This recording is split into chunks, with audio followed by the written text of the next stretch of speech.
Board of control for cricket in India (PCCI) کے 4 رکنی وفد کی ایشیا کپ کے میچز دیکھنے کے لیے پاکستان آمد کے ساتھ ہی پاک بھارت کرکٹ تعلقات میں 19 سال بعد نئی تاریخ رقم ہو گئی۔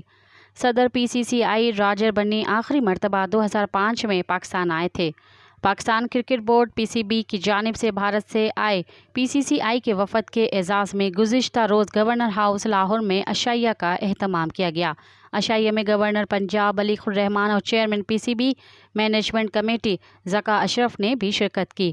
گورنر ہاؤس لاہور میں ہونے والے تقریب میں صدر PCCI راجر بنی، نائب صدر راجیو شکلا، ڈائریکٹر PCCI یودھیندر سنگھ اور سیکریٹری ٹو نائب صدر محمد اکرم نے خصوصی شرکت کی۔ اس موقع پر پاکستان، افغانستان، سری لنکا اور بنگلہ دیش کے کرکٹرز بھی موجود تھے۔ مزید خبرن